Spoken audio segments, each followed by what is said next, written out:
भगवत चरण अनुरागी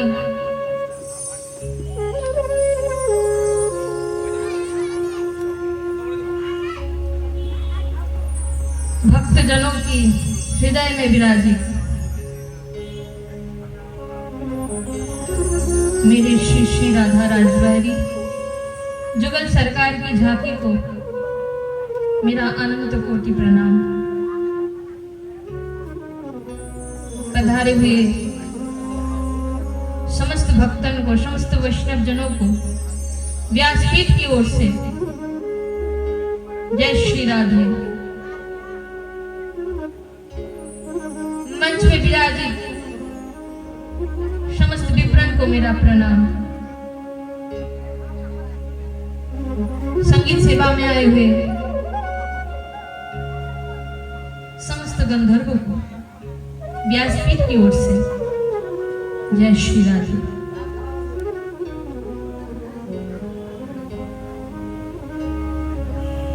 जजमान परिवार को व्यासपीठ की ओर से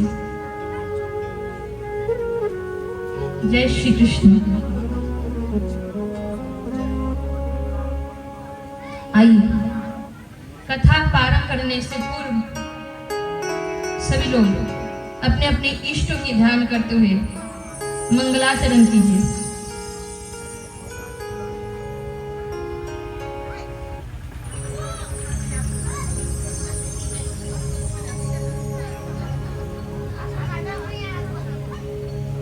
हरि ओम।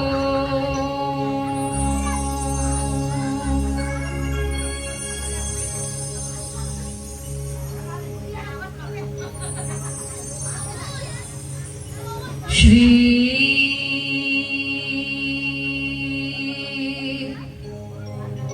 गणेशाय नमः।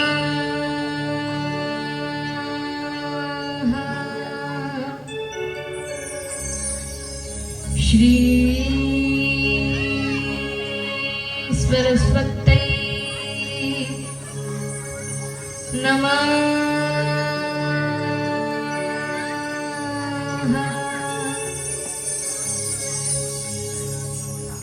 नमः परमहंसाय स्वादितः चरणकमल चिन्मकरंदाय भक्तजनमानस निवासाय श्रीरामचंद्राय ध्येयं सदा परिभवग्नवीष्टदोहम् तीर्थोस्पदं शिवविरञ्चित नुतं शरणं भृत्यातिहं प्रणतपालः भवाब्धिपूतं वन्दे महापुरुषते चरणारविन्दम्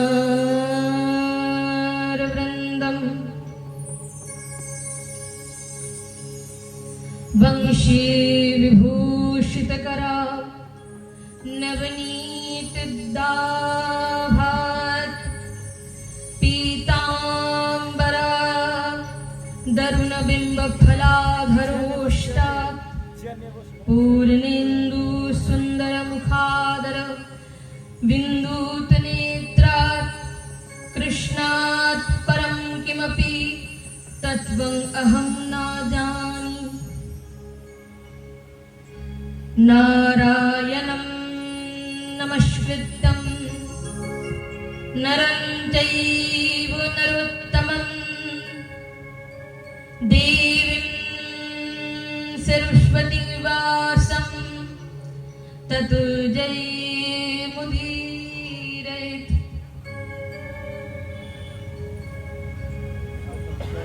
गुरवे गौरचन्द्राय राधिकाय सदालये कृष्णाय कृष्णभक्ताय तद्भक्ताय नमो नमः। भक्त भक्ति भगवंत गुरु चतुर नाम बपु एक, इनकी पग बंदन की नाशत विघ्न अनेक। हरि नाम हरि नामेव केवलम कलो नस्तेव गतिरन्यथा। हरे कृष्ण कृष्ण कृष्ण हरे हरे, हरे राम राम राम हरे हरे। हरे कृष्ण कृष्ण कृष्ण हरे हरे, हरे राम राम राम हरे हरे। हरे कृष्ण कृष्ण कृष्ण हरे हरे, हरे राम राम राम हरे हरे। हरे कृष्ण कृष्ण कृष्ण कृष्ण हरे हरे, हरे राम राम राम हरे हरे। हरे कृष्ण कृष्ण कृष्ण हरे हरे, हरे राम राम राम हरे हरे। जय जय श्री राधे, जय जय श्री राधे, जय जय श्री राधे। निताई गौर हरि हरि बोल।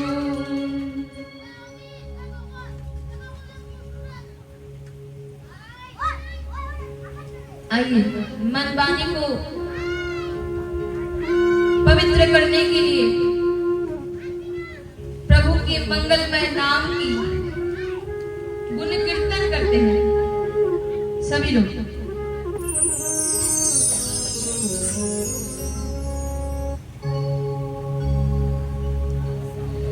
जय सिया राम, जय जय सिया राम, जय सिया राम, जय जय सिया राम। हे जय सिया राम, जय जय सिया राम, जय सिया राम, जय जय सिया राम।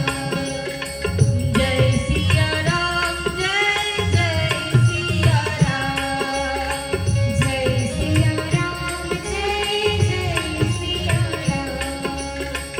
जय सिया राम, जय जय सिया राम, जय सिया राम,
जय सिया राम जय जय सिया राम जय सिया राम जय जय सिया राम सच्चिदानंद रूपाय विश्वोत्पत्त्यादिहेतवे तापत्रय विनाशाय श्रीकृष्णाय वयं नुमः।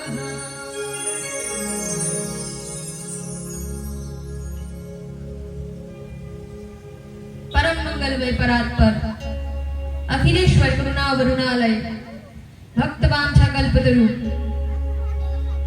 त्रिनिधि विनिधि पीतांबर धारी श्री बालकृष्ण भगवान की शब्दमय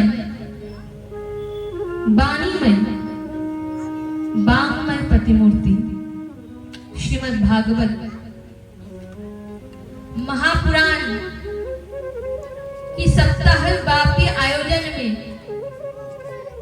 आज प्रथम दिवस में आप सभी को खूब खूब स्वागत।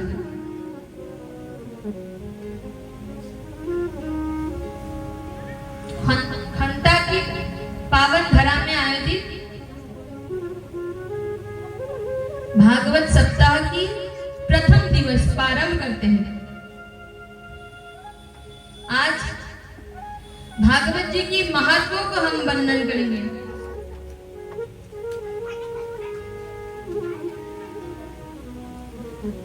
भागवत जी की महत्व की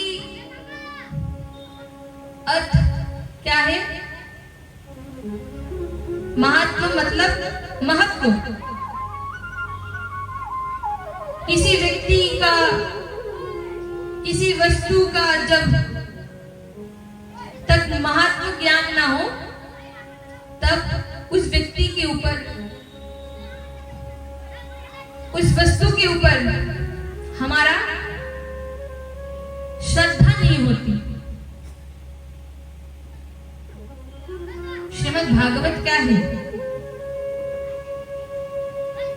श्रीमद् भागवत ये 6 अध्यायों से पद्म पुराण से महत्व लिया गया है और भागवत की प्रथम पहले में हम भगवान की मंगलाचरण करते हैं। क्या? श्री कृष्णाय वयं नमः।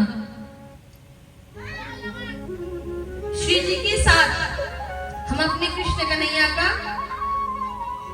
पाद पद्मों की बारंबार वंदन करते हैं, जो सच्चिदानंद स्वरूप है, जो विश्व की उत्पत्ति, पालन और संहार की कारण है, जिनकी चरण आश्रय ग्रहण करते ही जीव का सभी प्रकार के तापों से दैहिक, दैविक, भौतिक इन 3 प्रकार के तापों से निवृत्ति हो जाते हैं। ऐसी गोविंद की जुगल चरणों में हम बारंबार प्रणाम करते हैं। सच्चिदानंद रूपाय विश्ववत्यादिहेतवे तापत्रय विनाशाय श्री कृष्णाय वयं नमः। भगवान की रूप के बारे में वर्णन करते हैं। असंख्य स्वरूप में इसे 3 रूप मुख्य रूप से सत्य, चित और आनंद। सत्य माने सत्य,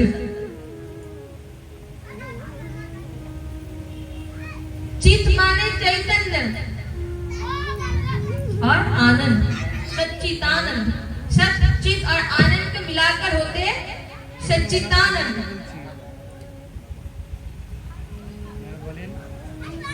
सत्य माने जो किसी भी परिस्थिति में, किसी भी वस्तु के ऊपर, किसी के व्यक्ति के ऊपर कभी भी परिवर्तन ना हो, वो है सत्य। सत्य वस्तु कभी छिपाया नहीं जा सकता, एक ना एक दिन प्रकाश रूप में आता है। ऐसे है सच्चिदानंद सत्य वस्तु भगवान। और चित्त माने चैतन्य, भगवान चैतन्य रूप में। भगवान को पत्थर के मान के, मूल्यवान धातु को मान के भजोगे तो भगवान कभी भी प्रसन्न नहीं होंगे। भगवान को चैतन्य रूप में भजन करना चाहिए। और आनंद, भगवान को भजन कर लेना, भगवान को संधान कर लेना ही परमानंद की प्राप्ति। भगवान के कर्म के बारे में बताते, भगवान विश्व की उत्पत्ति करते हैं, विश्व की पालन करते हैं और विश्व की संहार करते हैं।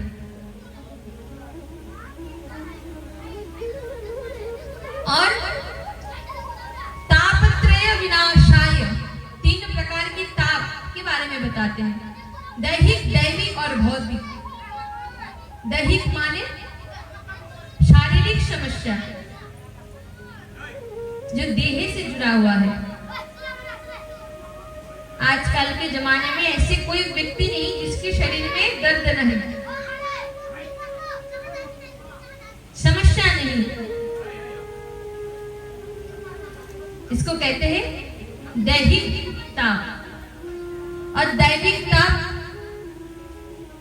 अत्याधिक गर्मी, अत्याधिक वर्षा जो हमारे नियंत्रण में नहीं, प्रकृति के नियंत्रण में है, इसको कहते हैं दैविक। और भौतिक समस्या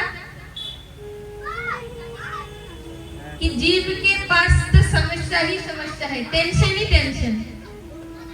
आप किसी के पास जाओ, अपने चिंता के बारे में बताओ, तो सामने वाले व्यक्ति आपको 4 चिंता के बारे में सुना देते हैं। इसको कहते हैं भौतिक समस्या। इन 3 प्रकार तापों को से विनाश करने वाला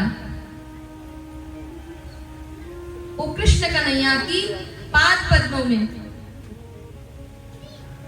बारंबार प्रणाम। इस श्रीमद् भागवत में 18,000 श्लोक है, 335 अध्याय, 12 स्कंद और 4 लाख से भी ऊपर शब्द। श्रीमद् भागवत कोई पुस्तक नहीं, ये तो महापुराण है।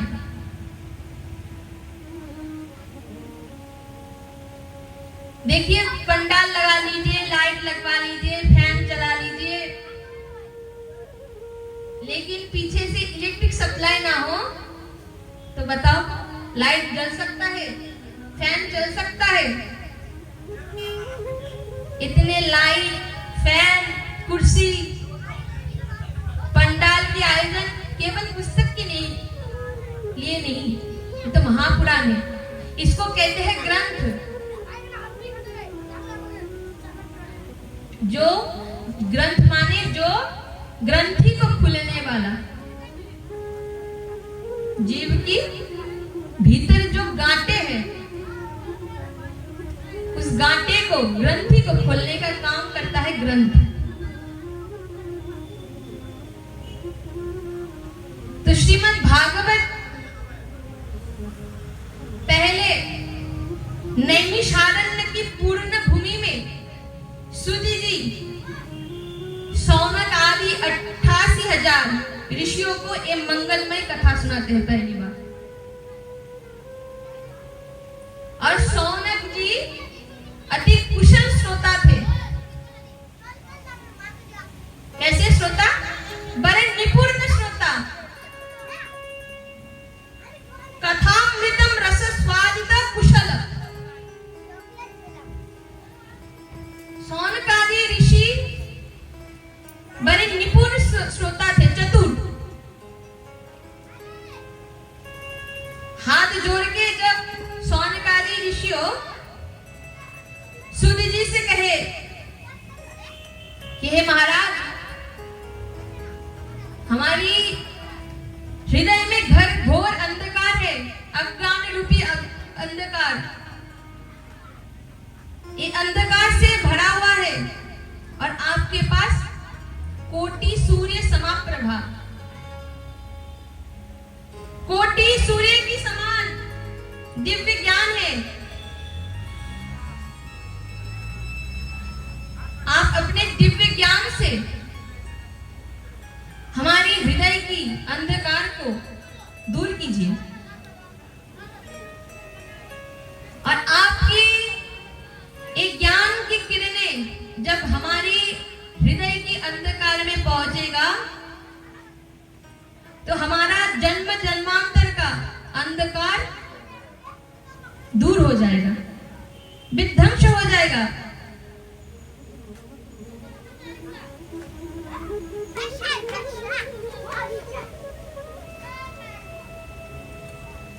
तो सूत जी को सनकादि ऋषियों कहते हैं कि वैष्णव जनों की पास भक्ति, ज्ञान, वैराग्य, विवेक बहुत सहजता के साथ बढ़ता है। ऐसी कौन सी साधन है वैष्णव जनों के पास जिससे वैष्णव बहुत आसानी से ज्ञान, भक्ति, वैराग्य और विवेक को बनाते हैं?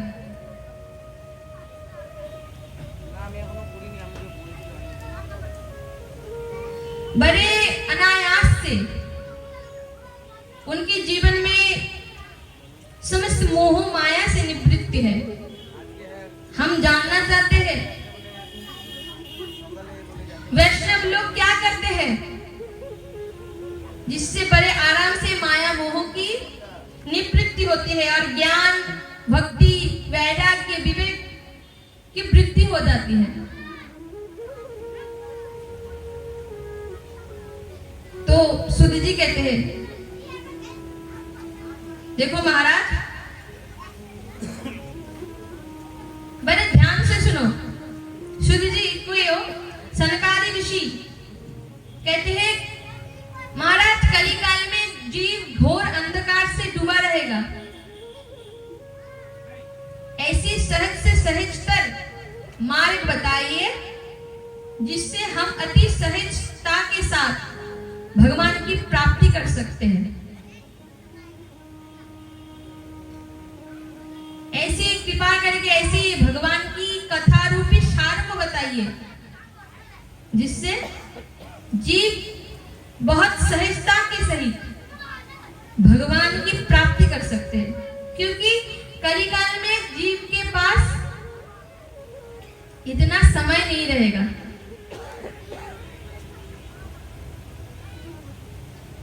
क्योंकि आपके ऊपर गुरुदेव भगवान की कृपा है जिससे चिंतामणि कल्पवृक्ष आपकी कल्पनाओं को पूर्ण करते हैं।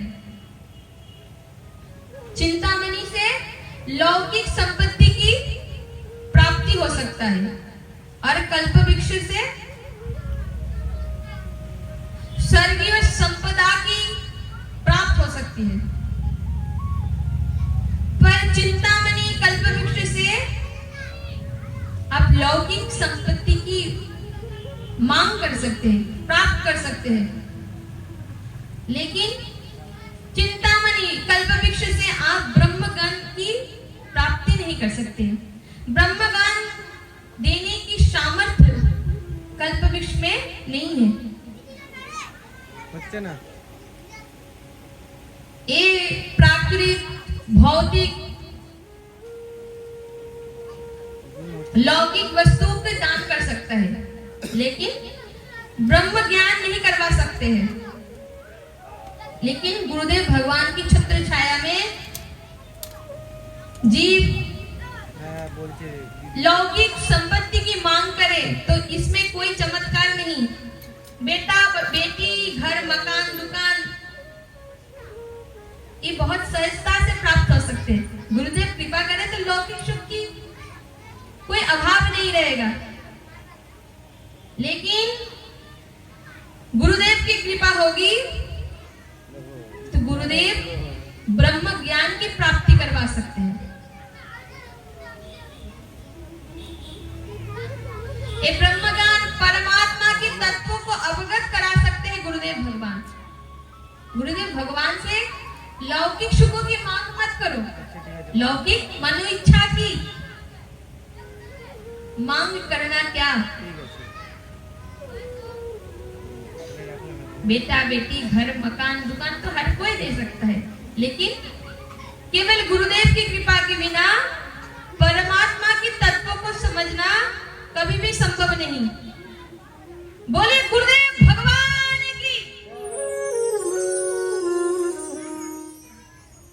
और आप लोगों के ऊपर गुरुदेव भगवान की अति कृपा है। कृपा नहीं, अति कृपा। कृपा भी दो प्रकार की होते हैं, एक कृपा एक अति कृपा। हमारे बंगाल की धरती में रसगुल्ला बहुत विख्यात है और मिठाई की दुकान की गरम गरम रसगुल्ले के बाद तो मत ही करो। रसगुल्ला गरम गरम मिल जाए तो आहा।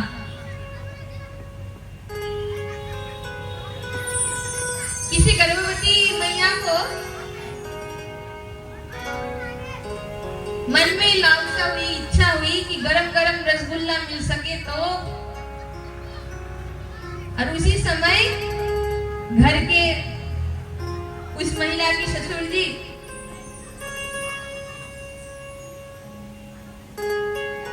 गरम गरम रसगुल्ला लेके आए। ये हुआ भगवान की कृपा। माने इच्छा हुई और मिल गया। और ससुर जी वो थमा के बताए कि अरे गरम गरम बहू, ये केवल रसगुल्ला नहीं, हम परसों के दिन जगन्नाथ जी की पुरी में गए थे, ये तो जगन्नाथ जी की प्रसाद है। तो बताओ, एक तो मन चाहा मिठाई भी मिल गई और ऐसे वैसे नहीं प्रभु के प्रसाद रूप में। तो बताओ, ये तो डबल कृपा हो गई, अति कृपा। ऐसी गुरुदेव की अति कृपा के कारण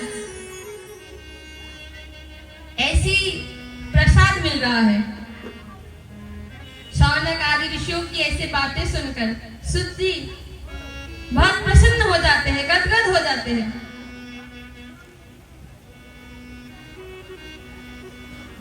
सूर्य जी कहते हैं, आपकी बातें सुनकर, आप लोगों के प्रेम को समझकर भगवान की कथा रूपी अमृत को हम आप लोगों को सुनाएंगे। भगवान की कथा अमृत समान। सावधान तया सुनो, सावधान होकर सुनो।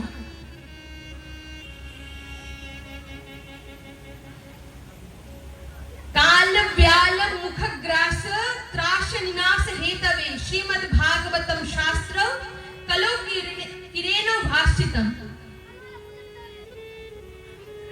ये सारा संसार काल रूपी सर्प के ग्रास में है। एक ना एक दिन हर किसी को, चाहे कितने भी संपदा हो, बारी हो, गाड़ी हो, बैंक बैलेंस हो, लेकिन हर किसी को एक ना एक दिन, रवि को शुरू करो तो शनि को खत्म, इन 7 दिनों में एक दिन जाना पड़ेगा। काल रूपी सर्प के ग्रास में हर किसी को जाना पड़ेगा, क्योंकि संसार का नाम है मृत्यु लोक। क्या नाम? मृत्यु लोक। और ये मृत्यु से जीव भयभीत रहते हैं। इसीलिए जीव की इस मृत्यु की भय को मिटाने के लिए श्रीमद् भागवत प्रकट हो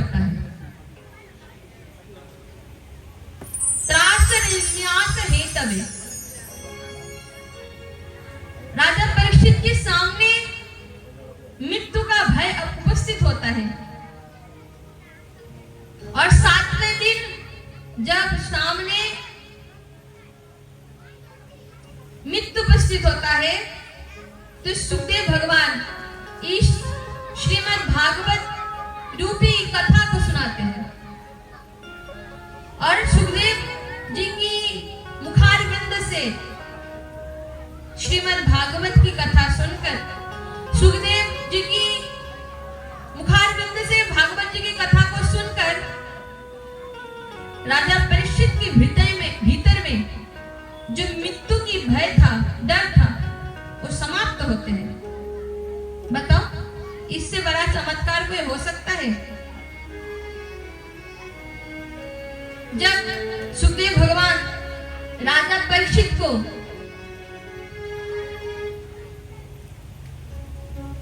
भागवत जी की कथा सुनाने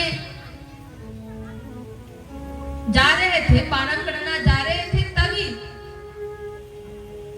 देवता सुखदेव जी के पास अमृत के पात्र लेके आते हैं कि सुखदेव जी को कहते हैं राजा परीक्षित को अमृत पिला दो और भगवान की कथा रूपी अमृत हम देवताओं को सुना दो। तो सुखदेव जी समझ जाते हैं। सुखदेव जी कहते हैं तुम बड़े ठगिया हो, कांच के टुकड़ा हमें देते हो और करोड़ों का हीरा मांग के लेके जाते हो, जाओ भगा दिए। मना कर दिए। ये श्रीमद् भागवत देवताओं के पास भी दुर्लभ है, जो भी दुर्लभ है। श्रीमद् भागवती वार्ता सुरानाम अति दुर्लभा। ये देव दुर्लभ दिव्य कथा है, इतने सहज नहीं। जब देवता ब्रह्मा जी के पास जाते हैं और ब्रह्मा जी के पास जाकर शिकायत करते हैं कि हम देवता, हमको भगवान की कथा सुनाते नहीं सुखदेव भगवान, और मनुष्य को भगवान की कथा सुनाते हैं, हम लोगों को भगा रहे हैं सुखदेव। ऐसे क्या है इस भागवत में? ब्रह्मा जी कहते हैं 7 दिन में राजा परीक्षित को आज देखो और 7 दिन बाद देखो, समझ में आ जाएगा।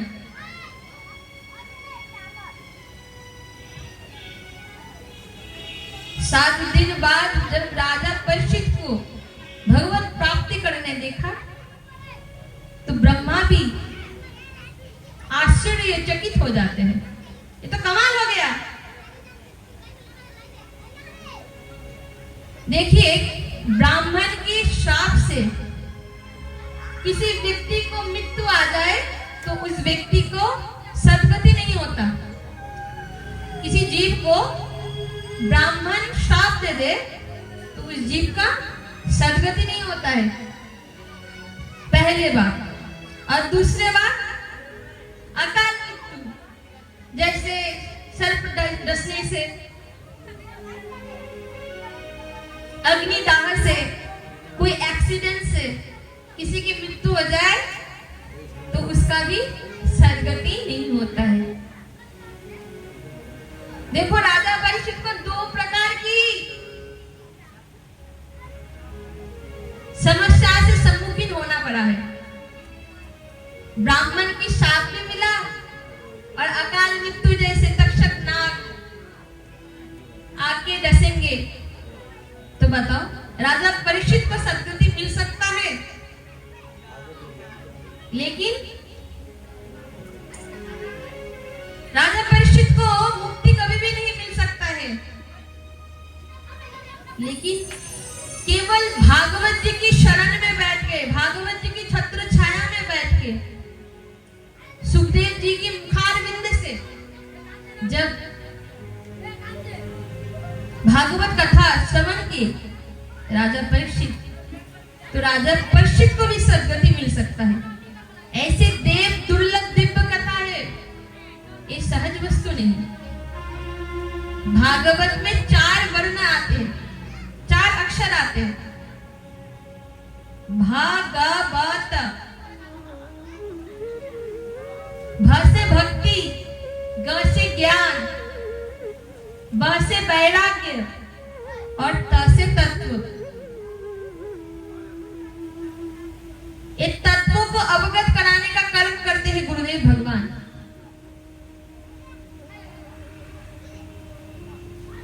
भागवत जी की शरण में बैठकर बड़े पापी भी आके भगवान की छत्र छाया में बैठ के भगवान की कथा सुन ले तो उसका सद्गति हो सकता है।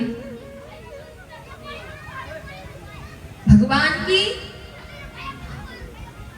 शरण में बैठ के आइए भजन के माध्यम से।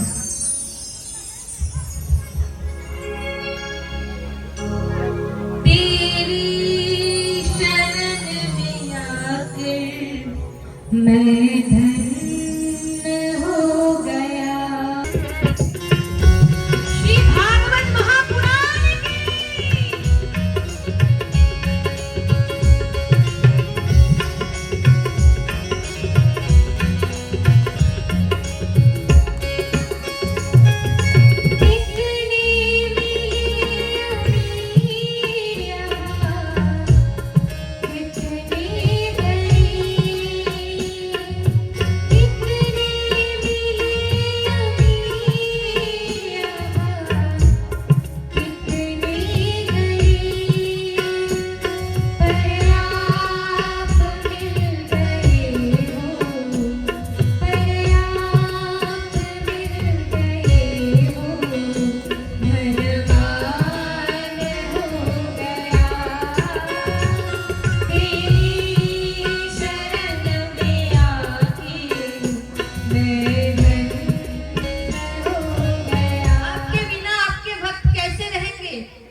रक्षा करेंगे।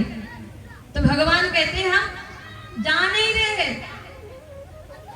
हम भक्तों को छोड़कर कहीं भी जा नहीं रहे, केवल अपने स्वरूप को परिवर्तन कर रहे हैं। अपने स्वरूप को परिवर्तन करके तुम लोगों के बीच ही रहेंगे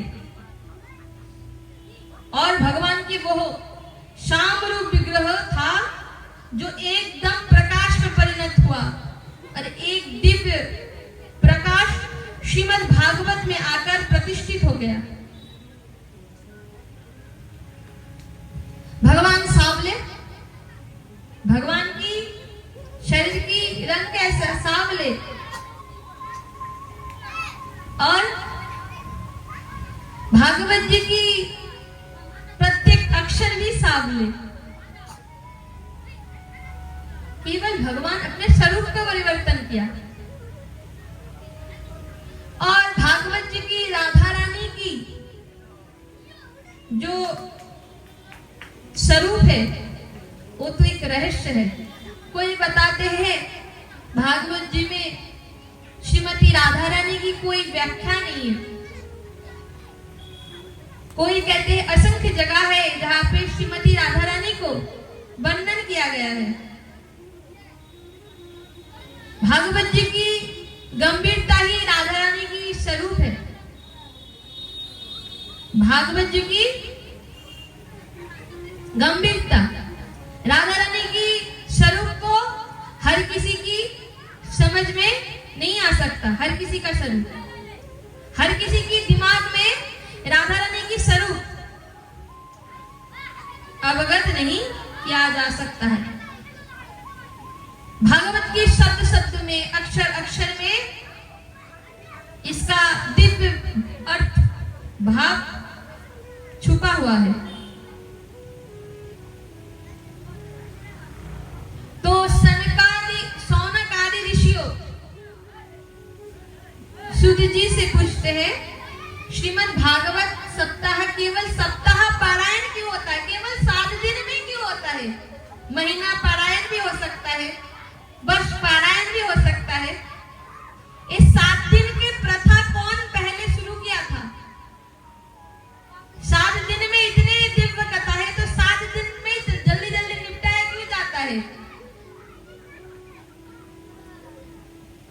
इसकी परंपरा किसने शुरू किया? तो सूर्य जी कहते हैं इस परंपरा को सनकादि ऋषियों ने देवर्षि नारद को 7 दिन में सुना के प्रथम प्रारंभ किया। तो सौनकादि ऋषि कहते हैं नारद जी को असंभव, नारद जी तो दो घड़ी से ज्यादा एक जगह टिकते नहीं, तो कैसे संभव है? तो कहते हैं एक समय वृत्ति विशाल में बद्री नारायण के 4 भाई सनकादि ऋषि भ्रमण कर रहे थे। क्यों? क्योंकि 4 भाई को सत्संग करने का लालसा था, हर दिन सत्संग करते हैं, क्योंकि सनकादि ऋषियों की जीवन ही सत्संग है। सत्संग रोज करना चाहिए। सत्संग के बिना एक दिन भी अतिबाहित नहीं करना चाहिए। जीव कभी भी एक दिन के बिना, सत्संग के बिना एक दिन गुजार ले तो उस दिवस को बंधा दिवस कहा जाता है, कोई काम का नहीं। आज का दिन खराब निकला। बिन भगवत चर्चा की, बिन सत्संग की रात्रि काल में शयन करना भी उचित नहीं। कोई मिल जाए तो खूब भगवान के सत्संग करो, भगवत चर्चा करो। आप सुनाओ, आप किसी को सुनाओ, आप किसी से सुनो। कोई ना मिले तो स्वयं अध्ययन करो, लेकिन बिन सत्संग, बिन भगवत चर्चा के दिवस अतिबाहित नहीं करना चाहिए। तो नारद जी को जीवन में कोई भी समस्या आ जाए तो नारद जी बद्री विशाल के नर नारायण के पास पहुंचते हैं। किसी भी समस्या आ जाए, किसी पे अटकाव आ जाए तो नर नारायण जी के पास पहुंचते हैं। उसी समय नारद जी को दूर से आते देखे गदगद हो जाते सनकादि ऋषि, और नारद जी को चिंता में डूबते हुए दिखे, बहुत चिंतित अवस्था में। भागे भागे पहुंचे, नारद जी से कहा कि नारद जी आप कहां से आए हो? ऐसी चिंतित अवस्था में क्यों दिखाई दे रहे हो? आपके आगमन का कारण बताइए।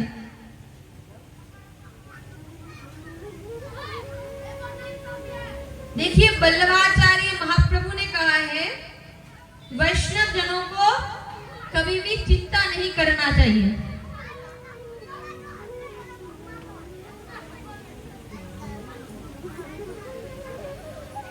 क्योंकि जो चिंता करते हैं वो भगवान की चिंतन नहीं करते हैं।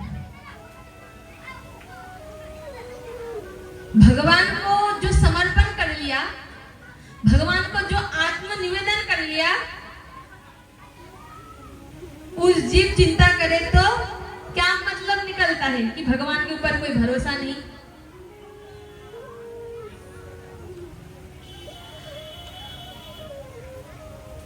अब सौंप दिया इस जीवन का सब भार तुम्हारे हाथों में। भक्त कहते हैं भगवान से, अब जीवन का समस्त भार प्रभु आपको ही सौंप दिए है।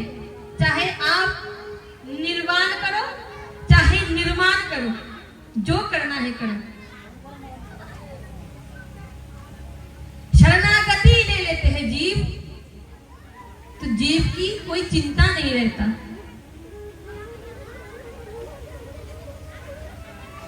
जब कन्या की विवाह दिया जाता है, दामाद पानी ग्रहण करते हैं कन्या की, तो कन्या की समस्त चिंता, समस्त भार पति वहन करता है। कोई सांसारिक जीव पति पति जब पत्नी का समस्त दायित्व, समस्त भार, समस्त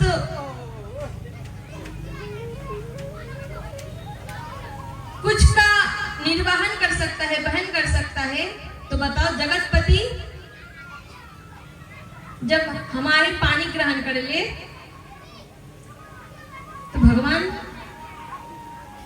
क्यों नहीं हमारे समस्त भार वहन करेंगे। पति किसको कहा जाते हैं? पाति रक्षति इति पति।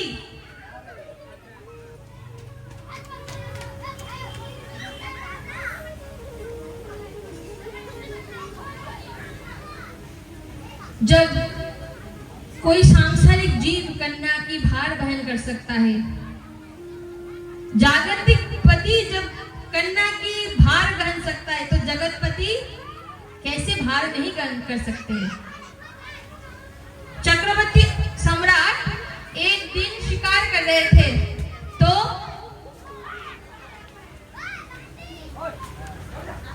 कोई बनचरी को वन में विचरण करने, परिभ्रमण करने देख लिया।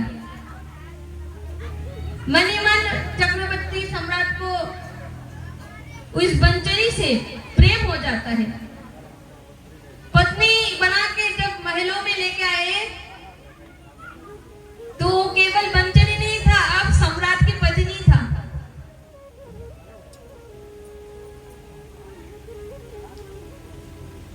किसी भी पदाधिकारी आई तो बनचरी नहीं, वो सम्राट की पत्नी की दृष्टि से दिखता है।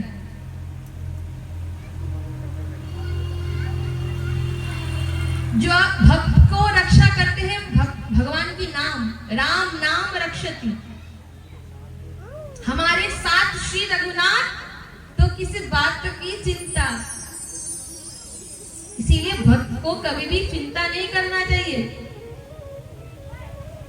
हमारे साथ श्री रघुनाथ, तो किसी बात की चिंता। शरण में रख दिया जब मात, तो किसी बात की चिंता।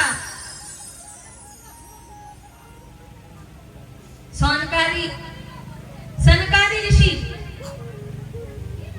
नारद जी से कहते हैं, हे नारद, आप तो केवल भक्त नहीं, आप तो ज्ञानी भी हो, परम वैष्णव हो। आपकी मुखमंडल में ऐसी उदासी अच्छी नहीं लगती।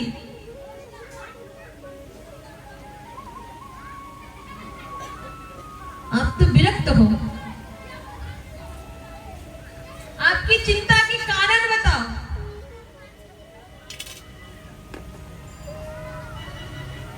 तब नारद जी सनकादि ऋषियों को कहते हैं, भारत में समस्त तीर्थों में हम घूमे हैं। पुष्कर में, प्रयाग में, जमाने में कोई साधु जो हर किसी के हाथ से पाए, भोजन पाए, हर किसी से बहुत सहजता से मिले, वो बहुत सुगम है, बहुत अच्छे है महाराज। और ऐसे बहुत बाबा जी है, साधु महात्मा है, जो हर किसी के हाथ से नहीं पाते हैं, हर किसी से नहीं मिलते हैं। तो लोग सोचते हैं बहुत पाखंडी है, बहुत अभिमानी है, ये बाबा जी हमारे हाथ से खाते भी नहीं, भोजन पाते भी नहीं, बहुत अभिमानी है। लेकिन एक कलिकाल में संतों में शौचाचार, पवित्रता खत्म हो चुका है। गृही जीवन में गड़बड़ी मचने लगा है। देवी जी घर चलाते हैं और परामर्श देने के लिए साले साहेब है। साले साहेब की सलाह से घर चलता है। साल को बुद्धि दाह का। कलिकाल में इस प्रकार की बहुत दोष देखते देखते मन अशांत हो गया है नारद जी का। ये कैसे विचित्र दुनिया है। ऐसे देखते देखते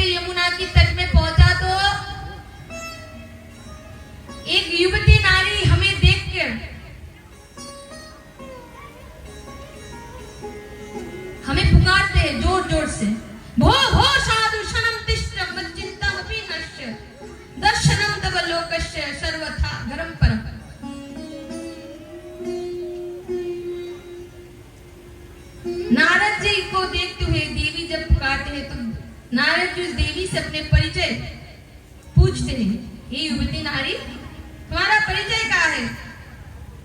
तो कहते हैं, मेरा नाम है भक्ति देवी और ये 2 पुत्र मेरा, ये वृद्ध मेरा 2 पुत्र ज्ञान और वैराग्य। नारद जी आश्चर्यचकित हो जाते हैं। 20 साल की युवती और 90 साल की वृद्ध कहते हैं, पुत्र ये कैसे संभव है? कहते हैं, मैं दक्षिण में पैदा हुई हूँ, कर्नाटक में बड़ी हुई हूँ, महाराष्ट्र में पली बड़ी हूँ और भटकते भटकते आज वृंदावन की भूमि में आई हूँ। और वृंदावन की भूमि में प्रवेश करते ही मैं युवती रूप धारण किया हूँ। जाता है युवती रूप। वृंदावन की भूमि की महत्व है कि भक्ति युवती रूप धारण करते हैं। लेकिन मैं युवती हुआ हूँ, लेकिन ये 2 पुत्र वृद्ध हो गए हैं, कोई ज्ञान नहीं, मूर्छित अवस्था में है। भटकते भटकते वृंदावन में भूमि में आई हूँ। यहाँ पे मेरा समस्या दूर ना हो तो भक्ति देवी कहते हैं, मैं विदेश चली जाऊंगी। देखिए, आजकल में भारत की असंख्य मेधा विदेश की भूमि में चले गए हैं और भक्ति भी चले जाए इस भय से। नारद जी भक्ति से कहते हैं, इस समाज में भक्ति को प्रतिष्ठित ना करवा दूं तो मैं भी हरि का दास नहीं। देखिए, आजकल के जमाने में तो भक्ति सर्वत्र है। मंदिर में लोग जाते हैं, भजन कीर्तन करते हैं, लेकिन भक्ति में ज्ञान और वैराग्य ना रहे तो वो भक्ति अपूर्ण है, खाली है। किसी महिला मातृत्व का साथ ना मिले तो उस महिला के जीवन में अपूर्णता है। वैसे ही भक्ति में ज्ञान और वैराग्य ना हो तो वैसी ज्ञान और वैराग्य विहीन भक्ति भी अपूर्ण है।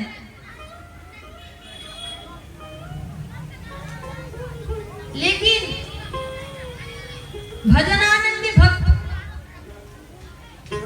अपने भक्ति के द्वारा ज्ञान और वैराग्य को प्रकट कर सकते हैं। देखिए, मीरा जी की भक्ति ऐसी उच्चतर शिखा में गए। मीरा जी कहते हैं, मेरे तो गिरिधार गोपाल, लेकिन भक्ति ऐसी उच्चतर शिखा में गए कि वैराग्य से परिपूर्ण हो गए। फिर कहते हैं, दूसरों ना कोई।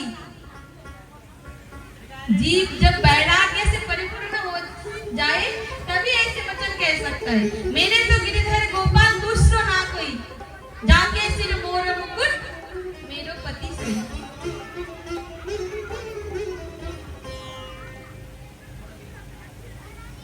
इसीलिए भजनानंदी भक्त अपने भक्ति के द्वारा ज्ञान और वैराग्य को प्रकट कर सकते हैं। ऐसे बहुत सारे भारत की भूमि में साधु संत हैं जिसको अक्षर ज्ञान नहीं है, ज्यादा पढ़ाई लिखाई में अच्छे नहीं, लेकिन ऐसे भक्ति के द्वारा ऐसे ज्ञान प्राप्त किए हैं कि उनकी वाणी के ऊपर आज भी असंख्य छात्र छात्री पीएचडी कर रहे हैं, रिसर्च कर रहे हैं।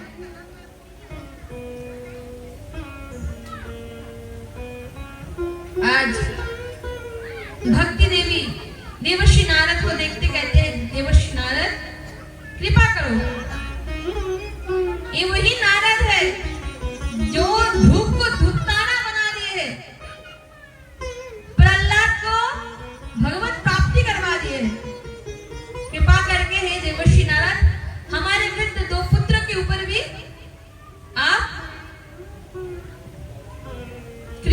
सी फैली। तो नारद जी भक्ति की दो पुत्र को जागृत करने के लिए समस्त वेद समस्त उपनिषद की पाठ किए। पाठ सुनकर ज्ञान और वैराग्य कुछ क्षण के लिए जागृत हुए, लेकिन दूसरे क्षण ही फिर से मूर्छित हो जाते हैं। अब देवर्षि नारद दुखी हो जाते हैं, अरे इतने हेवी डोज दिया फिर भी कोई काम का नहीं, चिंतित हो जाते हैं। फिर व्योम वाणी हुई, आकाशवाणी, हे देवर्षि नारद आप सत्कर्म करो और किसी संत साधु संत से पूछ लो। व्योम वाणी भी है कैसा, कहते हैं सत्संग। कहते हैं हम इतने दिन तक वेद उपनिषद समस्त शास्त्र सुनाए, सत्संग नहीं, कैसा सत्संग करें।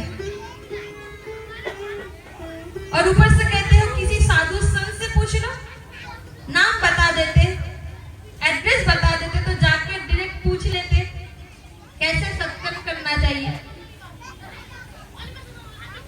इसीलिए जीव को सत्संग करना चाहिए। सत्संग के बिना एक दिन भी अतिबाहित नहीं करना चाहिए। सत्संग के बिना दिन गुजार जाए तो उसको बंधा दिवस कहते हैं। आइए सत्संग की महिमा गाते हैं।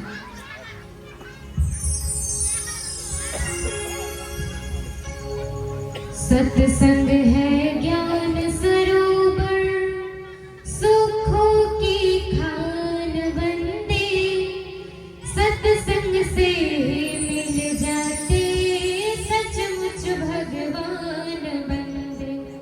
सत्य है ज्ञान सरोवर, सुखों की खान बंदे, सत्संग से मिल जाते सचमुच भगवान बंदे।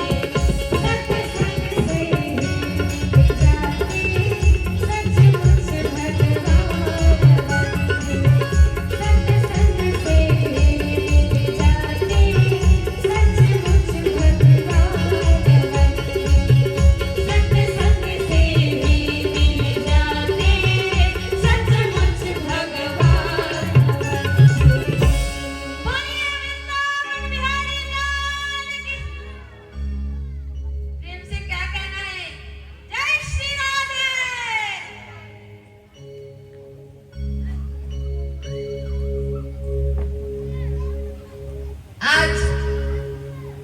देवर्षि नारद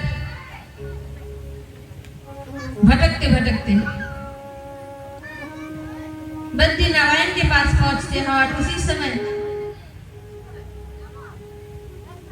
सनकादि ऋषियों के साथ भेंट होती है। देवर्षि नारद का समस्त वृत्तांत सुनाते हैं और सनकादि ऋषि देवर्षि नारद को कहते हैं चिंता मत कीजिए, श्रीमद् भागवत सप्ताह की आयोजन कीजिए, भागवत की कथा सुनिए, भागवत जी की कथा सुनाइए।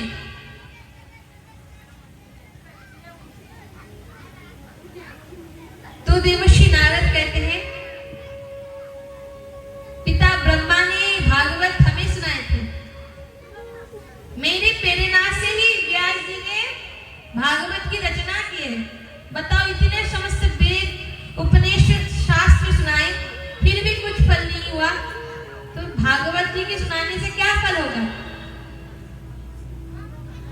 तो सनकादि ऋषि कहते हैं देवर्षि नारद को, देवर्षि नारद आपने आम को खाए हैं? बोले हाँ खाए हैं। तो आम में कितने रस है? गर्मी के मौसम में आम बहुत मिलते हैं, अब बंगाल के आम तो बहुत बहुत मीठी है। आम में बहुत रस है। तो बताओ, आम छोड़ के आम की पेड़ को चूसोगे तो रस मिलेगा? कहते वेद की भाषा ही भागवत है। जब वेद से कुछ काम नहीं हुआ तो भागवत से क्या काम होगा? दूध से ही घी बनता है। बताओ, अब हवन चल रहा है और दूध की आहुति दिए तो हवन हो सकता है? एक एक वस्तु से ही बना हुआ है, दूध से ही घी बनता है, लेकिन 50 काम है जो घी कर सकता है, दूध नहीं।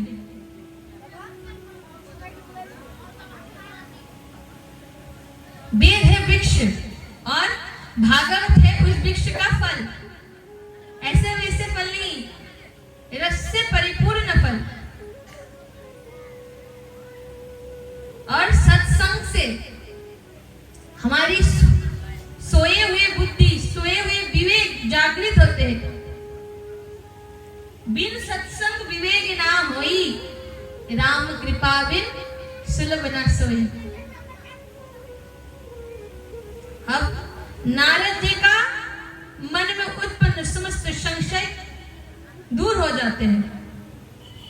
अब नारद जी सनकादि को ऋषियों को कहते हैं, अभी उत्तम स्थान तो बताइए जहां पे भागवत की सप्ताह आयोजन किया जा सकते हैं। कहते हैं गंगा जी के किनारे हरिद्वार में आनंद घाट में भागवत जी की कथा की आयोजन किया जाते हैं। वक्ता भी सनकादि ऋषि और श्रोता भी देवर्षि नारद। वक्ता और श्रोता दोनों ही ज्ञान निधि, दोनों ही विद्वान।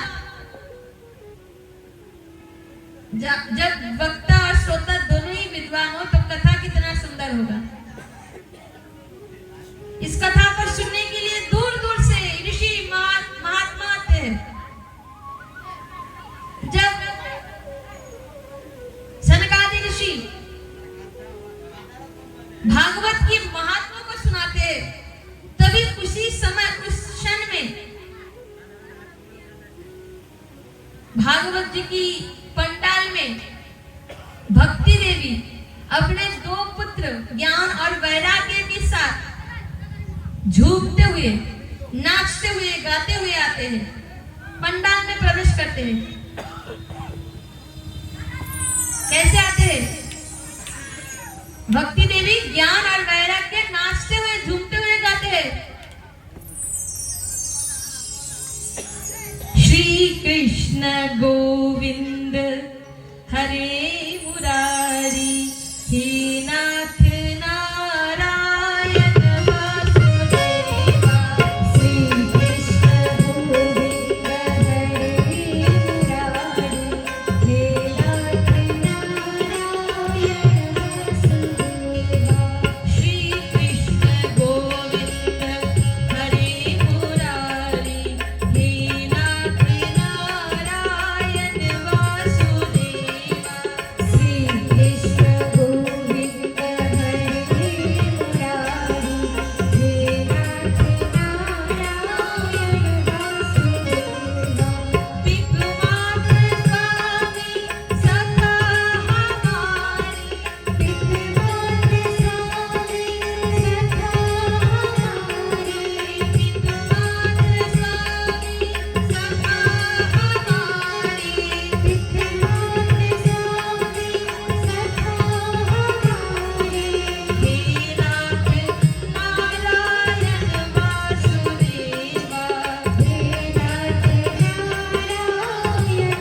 जब सनकादि ऋषि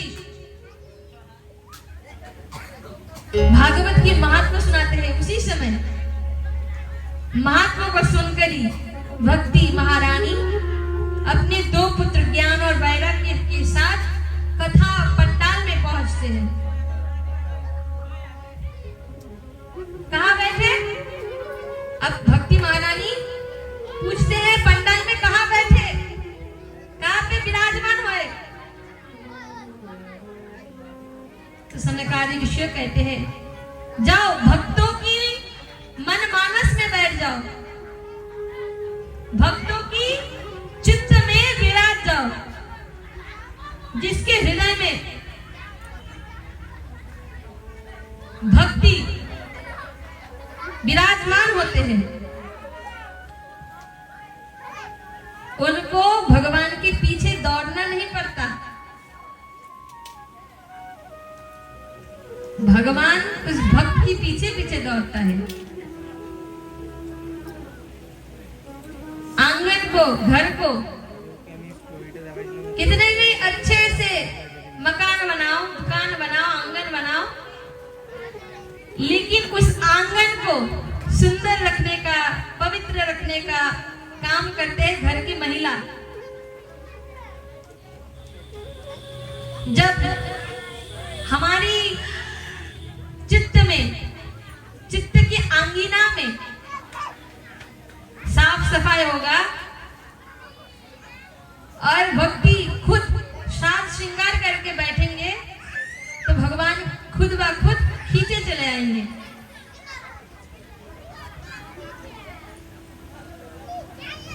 केवल भागवत की महिमा को सुनकर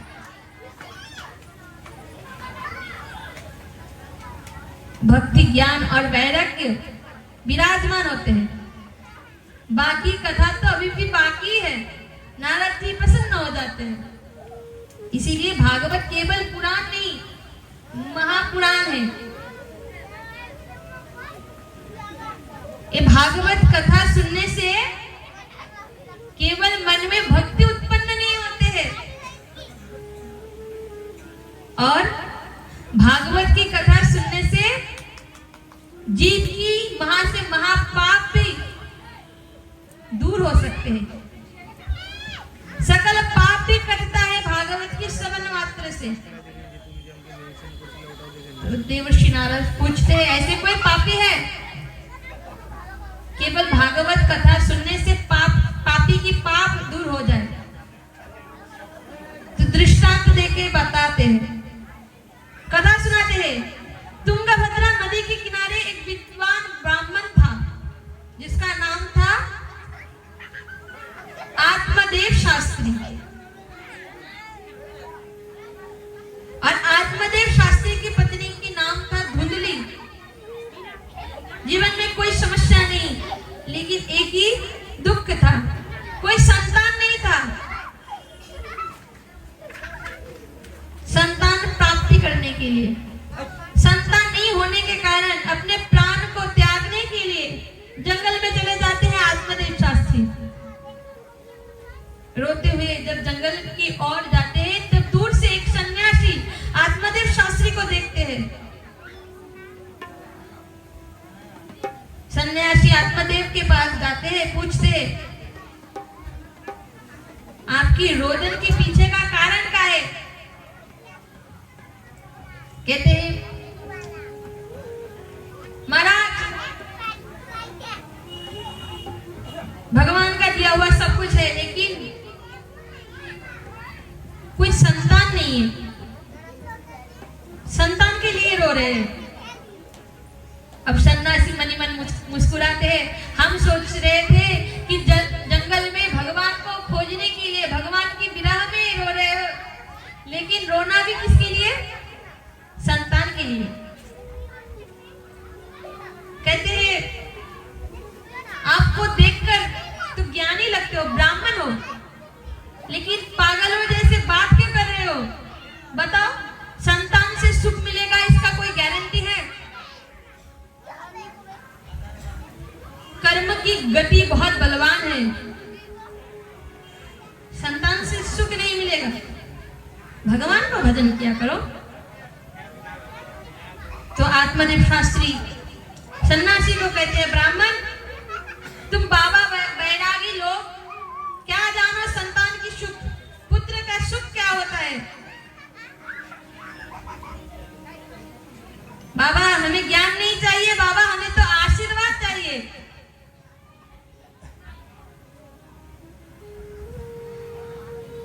सन्यासी समझ जाते हैं इसके ऊपर भयंकर पुत्र का प्रत्याशा,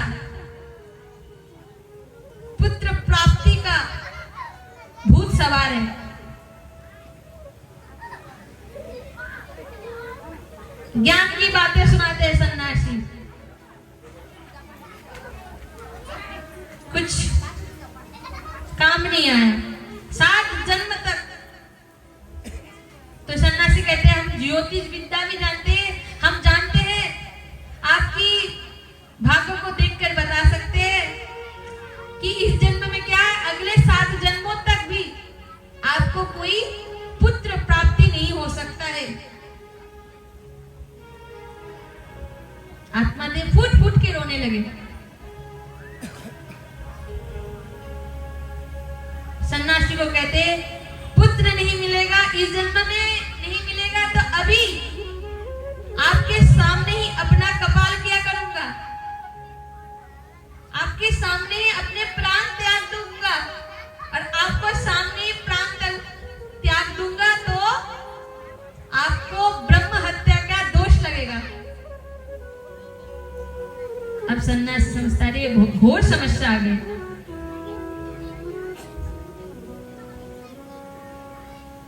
अब ब्राह्मण कहते हैं अपने तब से एक फल देते हैं आत्मदेव शास्त्री को, जाओ इस फल को अपने पत्नी को खिला देना, निश्चित रूप से आपको पुत्र की प्राप्ति होगा।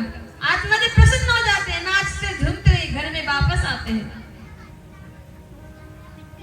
जोर जोर से पंडिताई को चिल्लाते हैं, धुंधली समझ जाते हैं कि पतिदेव आए तो 9 लखा हार लेके आएंगे, मूल्यवान साड़ी लेके आएंगे।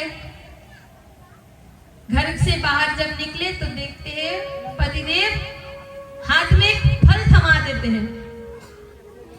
ले आया तो भी क्या फल, बोले कोई मामूली फल नहीं, ये फल खाओगी तो इससे पुत्र होगा, बेटा होगा, ये चमत्कारी फल है। अब धुंधली सोचने लगे फल खाऊं और ना खाऊं। उसी समय धुंधली के पास अपने पड़ोसी आते हैं, पड़ोसी से धुंधली बात करते हैं फल खाओ और ना खाओ। मैंने सुना है बहन फल खाई और गर्भवती हो जाए तो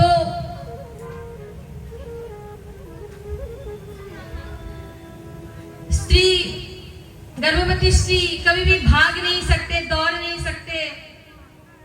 तो पड़ोसी कहते तुमको भागने का क्या जरूरत, घर में आग लग जाए तो सब तो हमें छोड़ के चले जाएंगे। पड़ोसी कहते ठीक, ये भी ठीक बात। फिर कहते हैं सुखदेव भगवान बहुत सालों तक अपने मातृ गर्भ में अटक गया था। अब बहन 16 वर्ष तक मातृ गर्भ में अटक गया था, अभी मेरे को 5 साल अटक जाए तो मैं तभी प्राण छोड़ दूं। और गर्भवती स्त्री ज्यादा काम भी नहीं कर पाएंगे, घर में काम नहीं होगा तो घर में गंदगी फैलेगा। तो पड़ोस वाली कहते तुम अपने ननद को बुला लेना। कहते ननद की बात तो आप मत ही करो।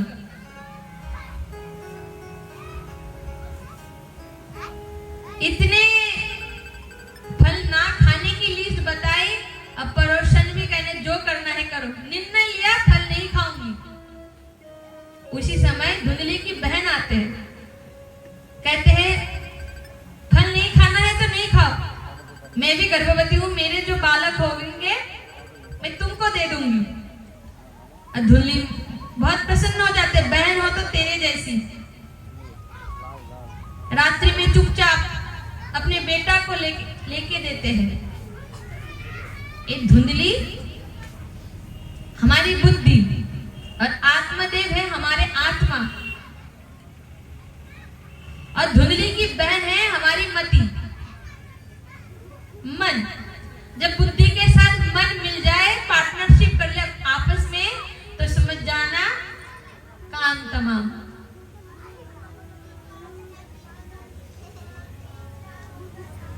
और 3 महीने बाद जो फल गाय को खिलाए थे, उस गाय भी अपने बछड़े को जन्म देते हैं। बछड़े नहीं, गाय भी एक बेटा को जन्म देते हैं। गाय की जैसे बड़े बड़े कान था, इसलिए नाम पड़ गया गौकर्ण। अब आत्मदेव शास्त्री को धुंधली कहते हैं, अरे सब नाम क्या आप ही रखेंगे?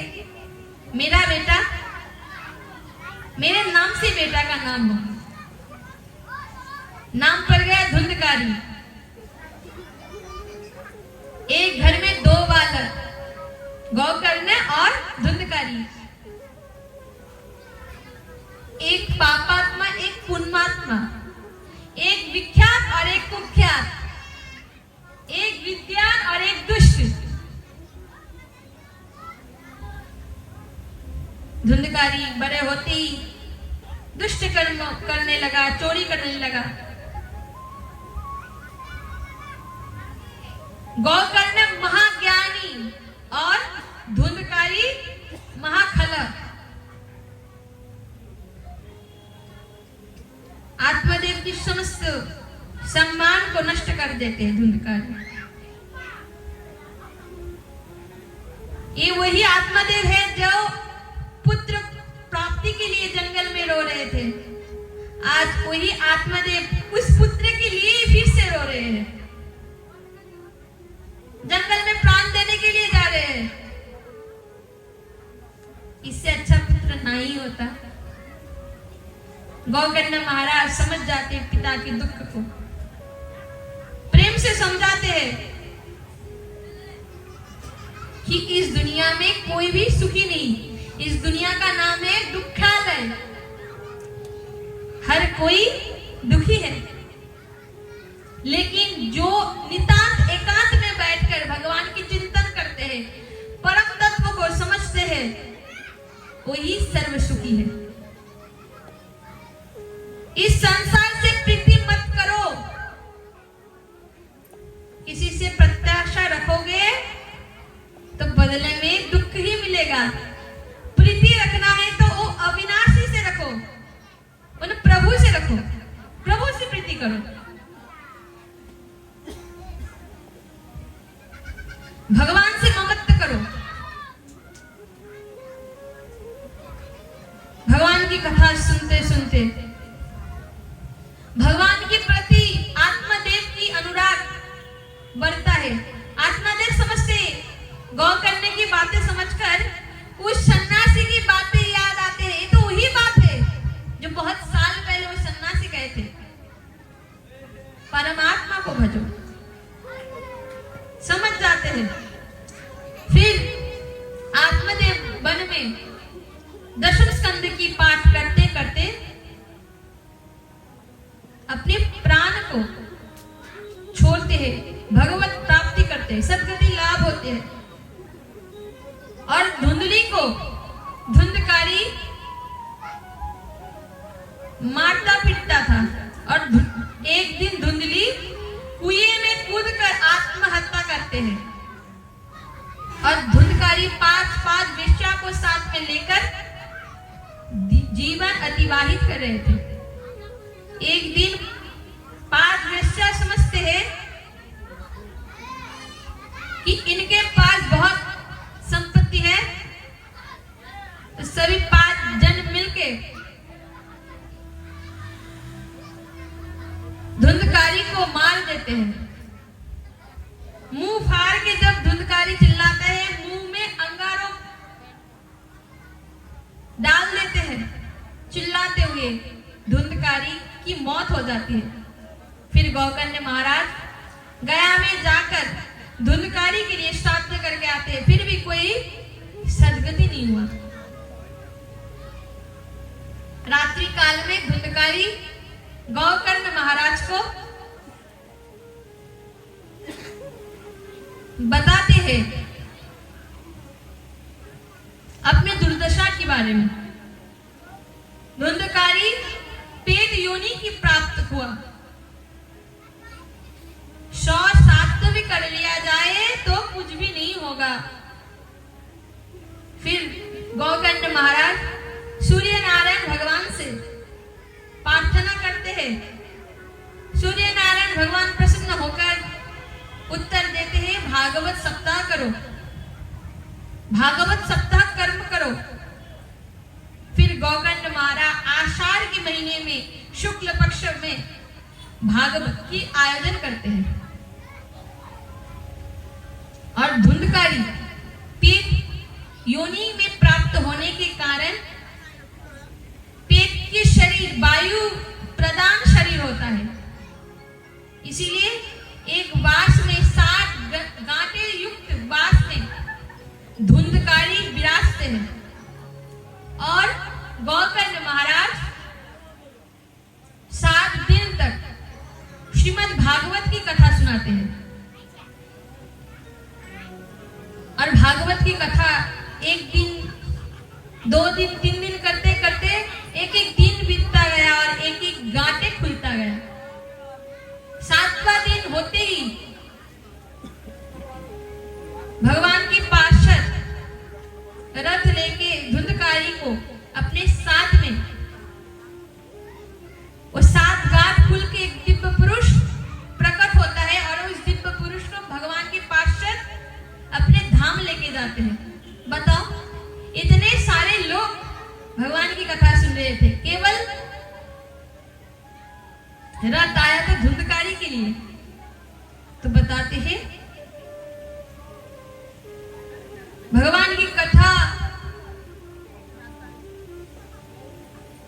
केवल धुंधकारी ध्यान से सुन रहे थे। धुंधकारी की जैसे श्रोता होना चाहिए, इसीलिए धुंधकारी को लेने के लिए रथ आया। बाकी श्रोता के मन में उदासी फैल गई और गौकर्ण महाराज फिर से दोबारा सावन के महीने में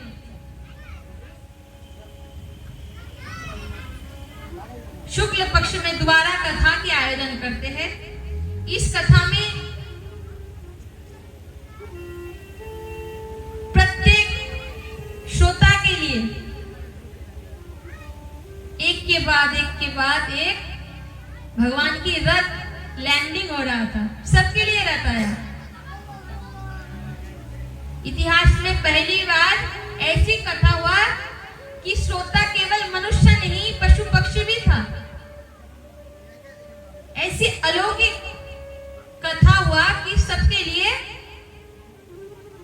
रथ आया और गौकर्ण महाराज को भगवान अपने छाती से लगाते हैं और गौकर्ण महाराज को सद्दा के सहित अपने धाम ले जाते हैं। बोलिए गौकर्ण महाराज की, श्रीमद् भागवत महापुराण की। फिर सनकादि ऋषि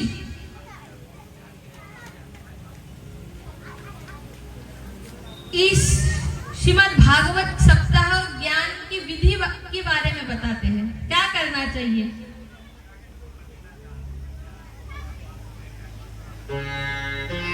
जो वैष्णव हो, जो ब्राह्मण हो, उसकी मुखारविंद से भगवान की कथा सुनना चाहिए। ऐसे कोई कर्म नहीं करना चाहिए जिससे मन में कोई चंचलता आए, जिससे भगवान की कथा सुनने में बाधा आए। इस प्रकार विधि बताकर भागवत की कथा सुनाने लगे। आइए कल भगवान की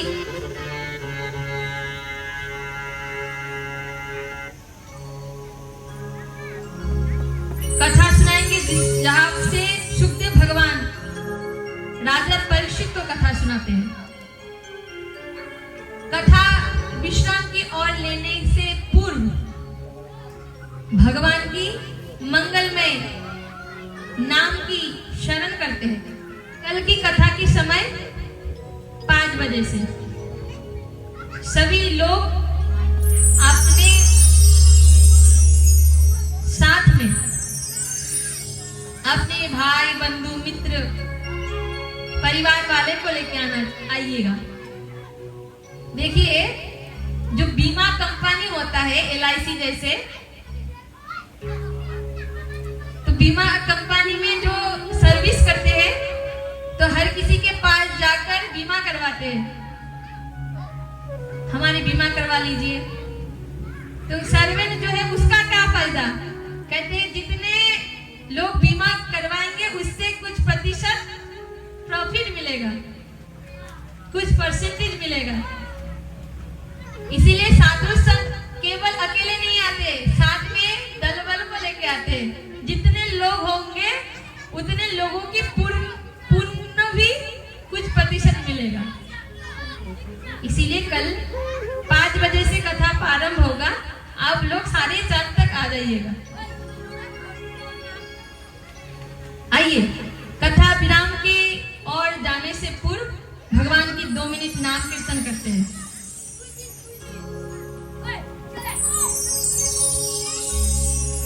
हरि